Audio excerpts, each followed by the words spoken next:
Hi, ನಮಸ್ತೆ. ನಾನು ನಿಮ್ಮ ಪ್ರೀತಿಯ ರೇಖಾ. ಯಾ ಹೇಳ್ಬಾರ್ದು, ಅವ್ರ ಹೆಸರು ಹೇಳಲ್ಲ. ದೊಡ್ಡ ದೊಡ್ಡ ಐಡಿಯಾ ಅವರು ಕೆಲವೊಬ್ರು. ಆದರೆ ನನಗೆ ತಳಗಡೆಗೆ ಅವ್ರ ಮೆನ್ಷನ್ ಮಾಡಲಿಕ್ಕೂ ಬರಲ್ಲ. ಅವ್ರು ನನಗೆ ಸವಾಲು ಹಾಕಿದ್ರು. ನಿನಗೆ ಕಮ್ಮಿ ಫಾಲೋವರ್ಸ್ ಇದ್ದಾರೆ, ನಿನಗೆ ಏನು ಮಾಡೋಕ್ಕಾಗುತ್ತೆ ಹಾಗೆ ಹೀಗೆ ಅಂತ. ಅಣ್ಣ, ಅಕ್ಕ, ಒಂದು ಮಾತು ಹೇಳಕ್ಕೆ ಇಷ್ಟಪಡ್ತೀನಿ. ಏನು ಗೊತ್ತಾ, ಉತ್ತರ ಕರ್ನಾಟಕ ಜನಗಳು ಬೆಳೆಸಿದ್ರ ನೀವು ಬೆಳಿತೀರಿ. ಉತ್ತರ ಕರ್ನಾಟಕ ಜನಗಳು ಬೆಳೆಸಿದ್ರ ನೀವು ಬೆಳಿತೀರಿ. ಒಂದೆಳ್ಳೆ ಅವರೇ ನಿಮ್ಮನ್ನು ಬೆಳೆಸ್ಲಿಲ್ಲ ಅಂದ್ರ ನೀವು ತಳಗ ಇರ್ತೀರಿ. ಯಾಕಂದ್ರೆ ಒಂದಲ್ಲ ಒಂದು ದಿನ ನಮ್ಮನ್ನು ಬೆಳೆಸ್ತಾರಂತ ನಮಗೆ ನಂಬಿಕೆ ಐತಿ.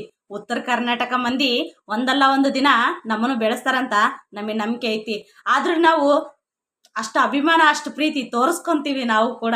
ಆದ್ರೆ ಯಾವತ್ತು ಆ ಥರ ಹಾಗಾಗ್ಲಿ, ಈ ಥರ ಹಾಗಾಗ್ಲಿ ಅಂತ ನಾನು ಯಾವತ್ತು ಇನ್ನೊಬ್ರಿಗೆ ದ್ರೋಹ ಮಾಡಲ್ಲ. ಅವರು ಬೆಳಿಲಿ, ನಮ್ಮನ್ನು ಬೆಳೆಸ್ತಾರೆ ಅನ್ನೋದು ನಮಗೆ ನಂಬಿಕೆ, ವಿಶ್ವಾಸ ಐತಿ. ಇನ್ನೊಬ್ರನ್ನ ಕೀಳಾಗಿ ನೋಡಕ್ ಹೋಗ್ಬೇಡ, ಅಕ್ಕ ಆಗ್ಲಿ ಅಣ್ಣ ಆಗ್ಲಿ. ಪ್ಲೀಸ್, ನಾ ಹೇಳೋ ಮಾತು ಅರ್ಥ ಆಗಿರ್ತೈತೆ ಅನ್ಕೊಂಡಿರ್ತೀನಿ. ನಮ್ಮ ಉತ್ತರ ಕರ್ನಾಟಕ ಮಂದಿ ಒಂದಲ್ಲ ಒಂದು ದಿನ ನಮ್ಮನ್ನು ಮೇಲೆ ತಂದ ತರ್ತಾರ. ಜೈ ಹಿಂದ್, ಜೈ ಕರ್ನಾಟಕ ಮಾತೆ.